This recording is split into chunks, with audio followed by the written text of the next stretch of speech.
Bismillahirrahmanirrahim. Alhamdulillahirabbil alamin wassalatu wassalamu ala asyrafil anbiya'i wal mursalin nabiyyina Muhammadin wa ala alihi wa sahbihi ajma'in. Asyhadu an la ilaha illallah wahdahu la syarikalah wa asyhadu anna Muhammadan abduhu wa rasuluh amma ba'd. Jenis air yang kedua dari air yang suci tapi tidak bisa dipakai bersuci. Yang pertama kemarin adalah air mustakmal. Yang kedua adalah mutaghayyirun bi mukhalitin tahirin mustaghnan anhu taghayyuran katsira. Bahwa air tersebut mutaghayyir, mengalami perubahan. Yang mana perubahan ini disebabkan oleh mukhalid, benda yang larut di dalamnya. Di mana benda yang larut ini tohir, benda suci, bukan benda najis. Kemudian mustaghnan anhu, benda suci yang larut ini biasanya tidak terdapat dalam air. Dan taghayyuran katsiran, perubahan yang disebabkan oleh benda ini adalah perubahan yang signifikan. Perubahan yang signifikan. Taib. Maka di sini dari kalimat ini kita bisa mengetahui bahwa air ya ketika kemasukan suatu benda lantas berubah, maka ia hanya kehilangan sifat tahuriyahnya sehingga sudah tidak bisa lagi dipakai bersuci walaupun masih suci. Namun tidak bisa lagi dipakai bersuci kalau terpenuhi 4 syarat.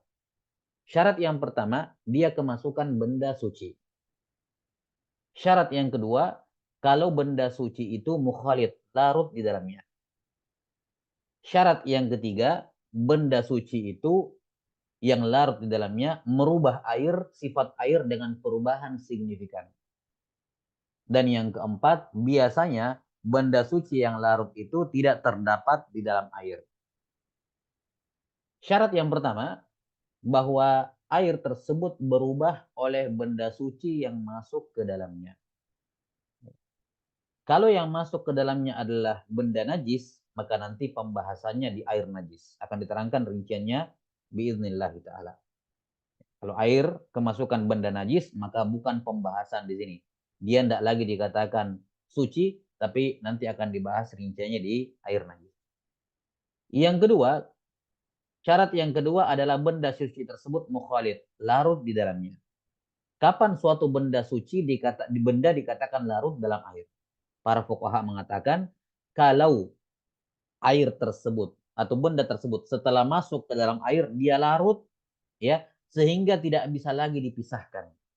Kalau kita saring airnya tidak akan terpisah. Contoh misalnya air kemasukan teh. Ketika sudah larut teh dalam air, kita mau saring lagi untuk memisahkan air dengan teh, itu sudah nggak bisa. Itu namanya mukhalid. Namanya mukhalid. Air kemasukan tinta. Kalau kita mau pisahkan lagi, ini apa? Tidak bisa. Namanya mukhalid. Dan sebagian ulama mengatakan dikatakan mukhalid kalau tidak bisa lagi dibedakan secara kasat mata, secara pandangan normal. Air kemasukan tinta, kita tidak bisa lagi bedakan dengan pandangan kita mana tinta, mana air, karena sudah larut. Itu definisi mukhalid. Jadi nanti, ini syarat yang kedua, airnya menjadi tohir tapi goir mutohir. Kalau benda yang larut, benda suci yang larut dalamnya adalah benda suci yang masuk ke dalamnya larut. Ya. Adapun kalau benda suci yang masuk ke dalamnya tidak larut, yakni masih bisa dipisahkan setelah dia bercampur, berbaur dengan air, masih bisa kita pisahkan, maka air seperti itu tetap suci dan menyucikan. Yakni walaupun airnya mengalami perubahan yang signifikan, walaupun signifikan. Contoh misalnya air, ya, kemasukan sabun batang. Ya, sabun batang ini kan ketika masuk ke dalam air, ya, dia membuat keruh dan seterusnya, ya, membuat air berbau sabun, ya. Tapi sabun ini masih bisa kita angkat kembali. Ya, itu namanya mujawir. Ya, mujawir itu kebalikan dari mukhalid. Yang mujawir yang tidak larut. Tapi kalau misalnya air ditimba kemasukan eh, sabun cair, ini langsung larut. Tidak bisa lagi dipisahkan. Yang seperti itu masuk di pembahasan ini. Suci tapi tidak menyucikan. Contoh lain misalnya kapur dalam memandikan jenazah atau pada penggunaan yang lain. Ini kapur kalau dimasukkan ke dalam air, apakah larut atau tidak? Kalau misalnya kapur yang digunakan kapur yang bentuk serbuk sehingga dia akan larut dalam air, tidak bisa lagi dipisahkan, membuat airnya keruh dan signifikan keruhnya, maka ini tidak sah dipakai memandikan jenazah karena suci tapi tidak menyucikan. Kan begitu.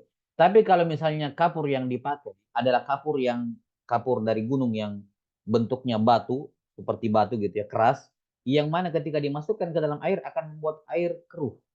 Ya, tapi kapur ini masih bisa diangkat kembali. Ini namanya mujawir, masih bisa dipisahkan dari air. Maka yang seperti ini airnya tetap suci dan menyucikan, walaupun perubahannya signifikan. Tapi bendanya mujawir. Contoh lain misalnya apa? eh, Kemasukan misalnya kayu, ya, kayu manis misalnya dimasukkan dalam air, membuat air tersebut berubah jadi agak merah, kemudian mungkin ada rasanya, baunya berubah signifikan. Tapi karena kayu ini tidak larut dalam air kita bisa angkat, maka ini airnya tetap suci dan bisa dipakai bersuci. Adapun kalau dia larut, ya larut di dalamnya, maka tidak boleh dipakai bersuci. Misalnya air kemasukan tepung misalnya, kemudian larut di dalamnya, ini semua tidak syah. Adapun kalau misalnya tepungnya itu berupa tepung adonan di baskom yang mengering dan keras, kemudian dimasukkan di dalamnya air, membuat airnya keruh, maka ini tidak merusak sifatnya, tetap biasa dipakai bersuci. Kenapa? Karena ini dianggap mujawir keras, kita masih bisa keluarkan dia dikeruk misalnya diangkat keluar, itu mujawir ya. Wallahu taala alam bisawab. Iya. Kemudian syarat yang ketiga adalah perubahannya signifikan. Jadi kalau airnya suci, benda yang masuk ke dalamnya suci, larut di dalamnya dan merubahnya dengan perubahan signifikan, barulah dikatakan menghilangkan sifat tahuriyah air. Tapi kalau tidak signifikan, maka tetap airnya boleh dipakai bersuci. Ya. Signifikan atau tidaknya dilihat dari tiga sifat air. Bau, rasa, dan warna. Ya, ini tiga sifat yang dilihat. Apakah baunya berubah dengan signifikan, atau rasanya, atau warnanya. Ya. Nah, sekarang bagaimana kita mengetahui air tersebut sudah berubah secara signifikan? Kata para ulama, ya, dengan dilihat apakah air tersebut masih dinamakan sebagai air mutlak atau sudah air muqayyad, air yang melekat padanya sifat yang permanen. Misalnya air kemasukan gula. Kalau gulanya sedikit, ya gulanya sedikit merubah rasa. Ya, orang cicipi tanya, "Ini air apa?" Kalau orang masih katakan itu air, maka berarti belum merubah secara signifikan. Tapi kalau dia katakan ini air gula, maka gula ini menjadi sifat permanen, menjadikan ia air menjadi air muqayyad, maka yang seperti ini sudah dianggap berubah signifikan. Airnya kemasukan garam, larut garamnya di situ. Sama. Kalau masih dikatakan air, berarti belum berubah secara signifikan. Kalau dikatakan air garam, berarti apa? Sudah bukan air mutlak. Ya, dia sudah dianggap berubah dengan perubahan signifikan. Ya. Atau bahkan mungkin menghilangkan penamaan air. Ya. Nah, apakah air tersebut berubah menjadi air muqayyad atau memang penamaan airnya hilang kayak tadi air kita masukkan kopi. Ya. Ini sudah bukan air, sudah dinamakan qahwa. Langsung hilang penamaan maun, air, hilang sudah. Sudah dikatakan qahwa. Yang seperti itu berarti sudah berubah dengan perubahan signifikan. Jadi patokan air dikatakan berubah dengan perubahan signifikan kalau dia kehilangan nama maun, ini enggak dinamakan maun sama sekali, atau dia masih dinamakan maun tapi maun muqayyad, disertai dengan atribut atau sifat yang permanen. Kemudian yang terakhir adalah mustagnan anhu, yakni air itu ya benda suci yang larut di dalamnya itu biasanya ya tidak terdapat pada air. Ya, karena itulah semua benda suci yang larut dalam air ya, tapi benda suci itu sulit kita hindarkan air darinya dikarenakan benda suci itu ada di tempat berdiamnya air, tempat mengalirnya air, maka walaupun merubah dengan perubahan signifikan, itu tidak menjadikannya sebagai air yang tidak boleh dipakai bersuci. Tetap boleh dipakai bersuci. Misalnya air dengan tanah. Air dengan tanah, tanah ini kan pada dasarnya berada di ya, air sungai misalnya, bawahnya tanah. Gimana caranya kita mau menjaga air dari tanah? Ya, pantai pinggir pantai dengan pasirnya atau di bagian bawahnya. Ya, Ini hal-hal yang tidak mungkin kita pisahkan. Karena itulah kalau kita masuk ke air, ke sungai, ke danau, ke laut, kemudian kita injak tanahnya, kemudian naik ke atas dan membuat air keruh, itu sama sekali tidak membuat airnya ya air muqayyad. Tetap dia air mutlak dan tetap syah dipakai bersuci. Baik tanahnya berada di situ atau tanahnya kita ambil keluar kemudian kita masukkan ke dalam air. Iya. Jelas ya? Jadi kalau tanahnya tersebut atau zat tersebut berada di tempat air itu mengalir atau di tempat air itu berdiam, maka walaupun berubah dengan perubahan signifikan, itu tidak menjadikannya air yang tidak sah dipakai bersuci. Tetap bisa dipakai bersuci. Misalnya lumut, kemudian apa pohon-pohon yang memang tumbuh di air, ya, dan seterusnya. Ini semua walaupun merubah air dengan secara signifikan, baunya, rasanya, warnanya, tetap boleh dipakai untuk bersuci. Nah, sebagai tambahan, apa hukumnya memasukkan tanah ke dalam air? Ini air di baskom, saya masukkan tanah. Ini enggak dikatakan berada di tempat mengalirnya atau berdiamnya. Saya dengan sengaja memasukkan tanah ke dalam air. Pasir ke dalam apa? Tanah ke dalam air. Nah, tanah ke dalam air. Nah, ini hukumnya ya kan tanah kan larut.